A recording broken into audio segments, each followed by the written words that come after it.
तो इसमें हमारे इंटरनेशनल लेवल के लोग भी शामिल हैं।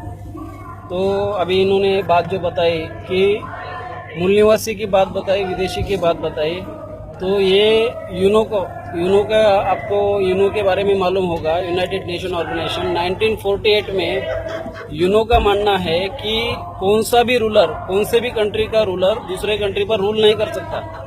तो ब्राह्मण बाय डीएनए यूरेशियन है, तो वो दूसरे कंट्री पर रूल कर रहा है। ये हकीकत है, ये हकीकत हमारे लोगों को मालूम नहीं है।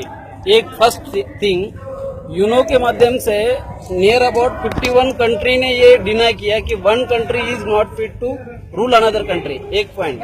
सेकेंड पॉइंट ये है कि अगर आप देखेंगे 1985 से लेके यूनो ने दूसरा एक ड्राफ्ट बनाया, वो ड्राफ्ट बनाया तो उसके अंडर 193 कंट्री इन्वॉल्व है। वो ड्राफ्ट का नाम है United Nations declaration for the rights of indigenous people.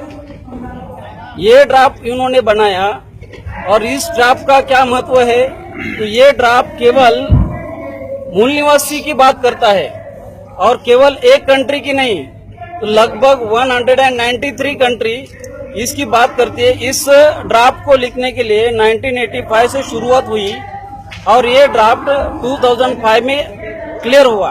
Draft लिखा 20 साल लगा। 20 साल लिखने के बाद ये यूनो में इसके ऊपर चर्चा हुई, ये रखने के बाद ये ड्राफ्ट के अगेंस्ट में यूएसए, कनाडा, न्यूजीलैंड, ऑस्ट्रेलिया, इन कंट्रियों ने इसके अगेंस्ट में वोट किया। अभी इन कंट्रियों में 193 कंट्रियों में से ये 4 कंट्री ने उसके अगेंस्ट में वोटिंग करने के बावजूद जब इनको इंटरनेशनल प्रेशर आया तो इन्होंने समर्थन में वोट करना पड़ा। मतलब कि ये इंडिजिनियस लोगों के बारे में ये ड्राफ्ट बनाया। 46 आर्टिकल है। अगर आप लोग पढ़ेंगे इसको, 46 आर्टिकल अगर आप पढ़ेंगे तो इसमें क्या लिखा है, इस देश का लैंड, जमीन जो लैंड है, रिसोर्सेस है, मिनरल, सारे के ऊपर केवल और केवल मूल निवासी का कब्जा होना चाहिए। आप देखेंगे 1947 के बाद जुडिशरी, मीडिया, पार्लियामेंट, जैसे कि यहाँ पर अभी डिस्कस हुआ, जुडिशरी, मीडिया, पार्लियामेंट, एडमिनिस्ट्रेशन पर सारे के सारे रिसोर्स पर यूरेशियन ब्राह्मणों का कंट्रोल है।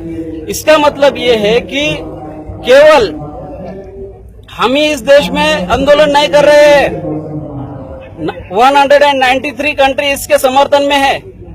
और ये मामला 193 कंट्री का जो मामला है वो हम लोग, ये जो हमारे कंट्री का जो मामला है, इन्होंने क्या कहा कि भाई ये जो डिक्लेरेशन है, ये डिक्लेरेशन स्कूल, कॉलेज, यूनिवर्सिटी में दिखाओ, ऑफिसेस में दिखाओ, लगाओ, इसके बारे में स्टडी इंफॉर्मेशन दे दो। लेकिन इसका कहीं पर जिक्र नहीं हुआ। स्कूल, कॉलेज, यूनिवर्सिटी में, ऑफिसेस में, इसमें कहीं पर भी ये इंफॉर्मेशन नहीं है इसके बारे में। तो इंटरनेशनल लेवल पर हम इसके माध्यम से, हमारे जो इंटरनेशनल साथी है, इनके माध्यम से ये बात हम लोग इंटरनेशनल लेवल पर उठाएंगे कि हमारे देश में क्या हो रहा है। जैसे for example 100% population, 100 crore population है, तो हमारा परसेंटेज कितना है, 85% है। हम लोग 85%, SC, ST, OBC माइनॉरिटी के लोग 85% है।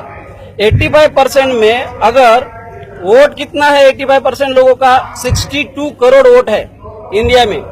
62 करोड़ वोट है, जिन लोगों को अगर आप देखेंगे 1952 से लेकर 2014 तक 11 या 12 करोड़ जिस पार्टी को वोट मिलता है वो पार्टी रूलिंग में आती है।